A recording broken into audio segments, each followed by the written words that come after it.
Muy buenas, Adit. A continuación te estaremos presentando un video explicativo como requisito del primer parcial de modelos y simulación. Mi grupo está conformado por Juan David Peralta Fuentes, Leonardo Andrés Acuña Domínguez y mi persona, Luis Andrés Cataño Torres. Como primera instancia estaré hablando acerca del primer punto del parcial que trata sobre el ensayo de las ventajas y desventajas de la clasificación, sistemas y modelos. Entonces, es esencial en el campo de la modelización y simulación, ya que permite comprender mejor la complejidad de los sistemas y sus interacciones. La clasificación de sistemas y modelos es una práctica esencial en diversos campos de la ciencia, la ingeniería y la toma de decisiones, al categorizar y organizar los sistemas y modelos. Podemos comprender mejor su funcionalidad, sus aplicaciones y sus limitaciones. Sin embargo, como con muchas herramientas conceptuales, la clasificación de sistemas y modelos también tiene sus ventajas y sus desventajas. Entonces, en ventajas nos decimos que es una herramienta muy valiosa y como primer inciso, la primera ventaja sería comprender la complejidad. ¿Ya? La clasificación de sistemas en continuos y discretos, estáticos y dinámicos, determinísticos y estocásticos, entre otros, nos brinda una estructura conceptual que permite a los modeladores entender la diversidad de comportamiento de sistemas en función de sus características intrínsecas. Esto facilita la selección de enfoques y modelización y técnicas de simulación adecuadas. Un ejemplo de esto en la simulación de un tráfico en un semáforo en determinadas horas de la ciudad.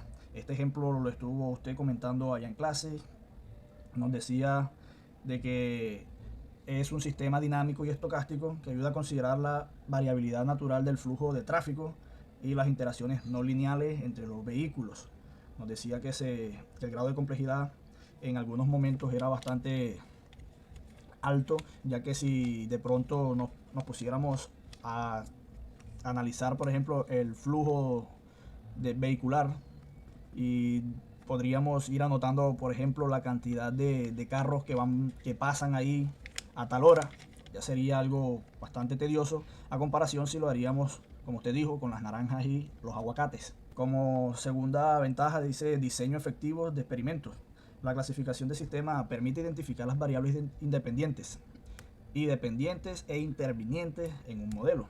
Aquí también unas limitaciones, podemos hablar sobre estas ya serían las desventajas de la clasificación de estos modelos. Como primera ventaja, hablaríamos sobre la limitación de la realidad. No, podemos decir que la clasificación puede simplificar el exceso de la representación de sistemas en la realidad. Al categorizar sistemas en clases discretas, podría perderse la riqueza de las interacciones y los comportamientos emergentes que ocurren en la realidad. Como ejemplo de esta desventaja, sabemos que clasificar un sistema de tráfico como simplemente dinámico y estocástico podría no capturar las interacciones complejas entre diferentes tipos de vehículos, peatones y señales de tráfico. Creo que también hablaba usted tenía un ejemplo acerca de este temita ahí con respecto a la desventaja y lo mencionaba, creo que era ya en la esquina del semáforo de macro, si no estoy mal. Entonces, como segunda desventaja, la falta de flexibilidad. ¿Ya? Entonces, la rigidez de las clasificaciones puede limitar la capacidad de abordar sistemas híbridos o aquellos que evolucionan con el tiempo. Algunos sistemas pueden tener características de múltiples categorías, lo que dificulta su representación. Manera de ejemplo, podemos decir un modelo que intenta clasificar la personalidad de las personas en categorías rígidas como socialismo o capitalismo.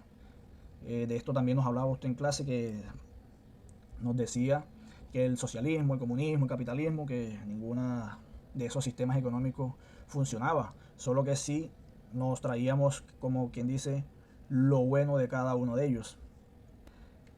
La tercera desventaja, digamos que la clasificación de sistemas y modelos. Decimos que en el campo de la modelización y simulación, la clasificación de sistemas y modelos ofrece ventajas significativas al proporcionar una estructura, enfoque y orientación en la comprensión de sistemas complejos. Sin embargo, es importante reconocer las limitaciones de estas clasificaciones y ser conscientes de que los sistemas reales a menudo no se ajustan perfectamente a categorías discretas. La elección de un enfoque de modelización debe basarse en una comprensión sólida de las características del sistema en cuestión y una evaluación equilibrada de las ventajas y desventajas de cada. Yo soy Juan David Peralta Fuentes y vengo a explicarle el tercer punto del parcial. Bueno, como usted puede ver de fondo, a- a- es como nos quedó la interfaz de la ruleta de Monte Carlos. Para las variables de entrada dentro de la interfaz podemos ver que una de las variables de entrada está la puesta del jugador, que es estática, que empieza en 1000. Está las diferentes fichas que podemos ver abajo, de entre 1 hasta 1000. El ángulo de la ruleta, que es 0, que lo podemos ver que está en la posición 0, igual que el de la pelota, que también está en la posición 0. Esto internamente, otra variable es, pero internamente, la velocidad inicial tanto de la pelota como de la ruleta y la desaceleración que se les aplica a estas dos. Las variables de salida.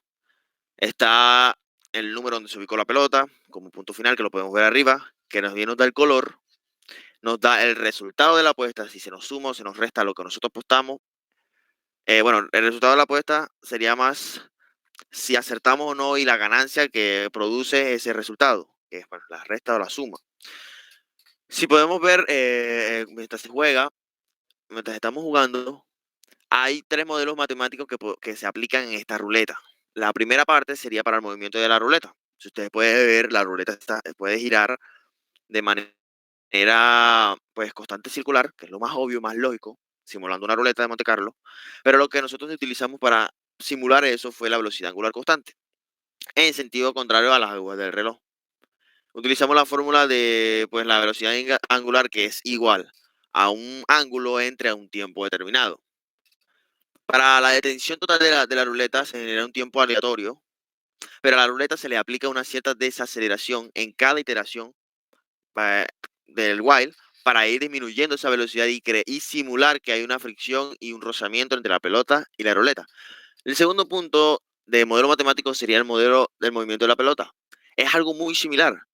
Aquí no se aplica tanto lo de la velocidad angular, pero sí se aplica lo de la desaceleración gradualmente, que hace el efecto de que la pelota esté siendo detenida por el rozamiento de dicha ruleta. Y como tercer resultado, bueno, como tercer modelo, fue determinar el resultado.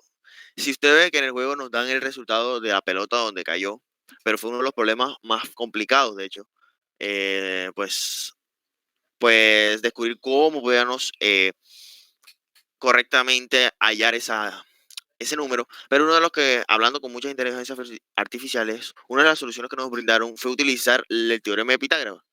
O sea, podamos calcular la distancia euclidiana con respecto a una fórmula que compara los dos puntos, compara un punto con el primer punto con el segundo punto y ver cuál está más cerca. En realidad, el programa lo que hace es internamente hacer muchas líneas de muchos triángulos, rectángulos, para calcular la distancia de la pelota al número y cuál está más cerca. En el juego hay diferentes tipos de juego. Está el de los 12, de las 12 partes, está de las mitades, está de los pares impares, los negros y los rojos, y las hileras. Cada uno tiene un valor específico. Por ejemplo, la de las hileras tiene como valor de ganancia pues tres fichas por el valor que nosotros asignamos. Por ejemplo, si nosotros con la moneda de la ficha 10 pasamos una hilera y ganamos, nos van a dar, tenemos 1000 de saldo y nos va a quedar 1030 de saldo.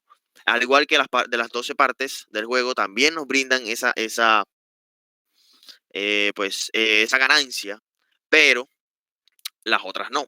¿Por qué? Porque es que la posibilidad de ganar con las otras es mayor, lo que al casino o a cualquier ente que juegue con la ruleta de Monte Carlo no le sirve. Entonces les toca hacer pues que eso valga 2 fichas, es decir, que si tú ganas no te van a dar pues mucho, sino el doble más o menos de lo que tú apostaste. Para último, la último tipo de juego, que es el más importante y el más difícil, es el tipo de juego de por un número, ya que este tipo de juego es el más improbable de ganarlo, pero el más pagado, ya que se paga por 36 a lo que tú apostaste, pero por eso, porque las posibilidades son muy pocas de que caiga en el número que tú quisiste. Mi nombre es Leonardo Cuña. A continuación les estaré presentando el punto 4 del parcial, que consistía en realizar una simulación del cálculo de la nómina de los profesores catedráticos como también los profesores de tipo ocasional para la Universidad Popular de Cesar. Las variables de entrada, vemos acá en la parte del código, vemos que tenemos un menú de registrar, consultar nómina y salir. Vamos a la opción de registrar profesores, vemos que nos aparece un formulario en el cual nos pide nuestros datos de entrada, que serían nuestras variables de entrada. nos pide un nombre y apellido y la cédula del docente para poder identificarlo. También vemos que nos pide la categoría a la cual perteneces, ya sea si es auxiliar, asistente o titular de tiempo completo. Y vemos otro apartado que también nos proporciona para elegir el tipo de estudio que tiene dicho profesor. En este caso, especialización, maestría, doctorado o postdoctorado. Y ya como una bonificación extra, si pertenece a algún grupo de investigación, alguno de estos que están acá. Ahora, en este apartado acá vemos un botón que nos dice cambiar de formulario, debido a que este formulario sería para registrar profesores de tipo ocasional. Cuando presionamos cambio de formulario, vemos que se nos agregan nuevas variables de entrada como las horas mensuales estipuladas en el contrato del profesor catedrático y también el valor de la hora cátedra que se le deberá pagar a dicho profesor. También vemos que tenemos una opción para seleccionar el grupo semillero y el nivel de educación de dicho profesor catedrático. Para realizar este cálculo de manera correcta, se tuvo en cuenta dichas tablitas que nos representan la categoría, el salario que se le paga a cada profesor que esté perteneciente a una categoría, también por su posgrado y como bonificación los grupos semilleros. Bueno, ahora entrando a lo que serían las ecuaciones que utilizamos para realizar el cálculo del salario mensual de cada profesor, en este caso, primeramente ocasional, vemos que el salario sería igual al salario base por categoría, más el salario base por posgrado, más un salario base por el grupo de investigación. Bueno, para el caso de los profesores catedráticos, vemos que para este tipo de contratos se tienen en cuenta las horas estipuladas en el contrato de dicho profesor y el valor de cada hora. Sabemos que ya aquí la fórmula cambia, no cambia mucho, pero sí cambia en este cálculo de aquí. Vemos que ya cogemos las horas cátedra, las multiplicamos por el valor de cada hora, le sumamos el salario base por posgrado y un salario base por grupo de investigación. Y por último, para el cálculo total de la nómina de los profesores, vemos que a nivel mensual sería el salario de los profesores ocasionales más todo el salario de los profesores catedráticos. Sería para el caso de la nómina mensual. Y ya por último, para el cálculo anual de la nómina, vemos que sería esta misma fórmula anterior, sería el salario de profesores ocasionales más salario de profesores catedráticos multiplicado por los 12 meses que trae el año. Ahora pasemos a realizar la simulación de nuestro cálculo de nómina. Vemos que nos permite registrar un profesor. Realizaremos un registro rápido.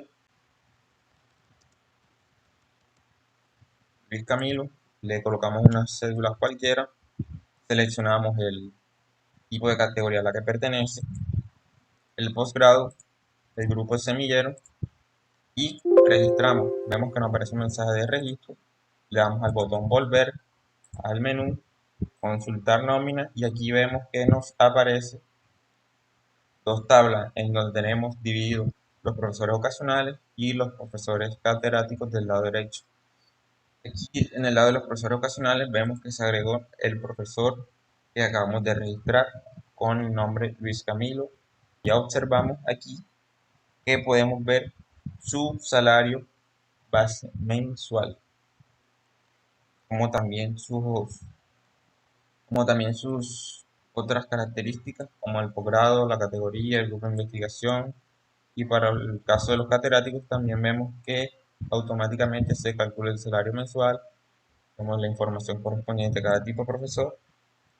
Y ya por último, la parte importante que sería hacer el cálculo de la nómina.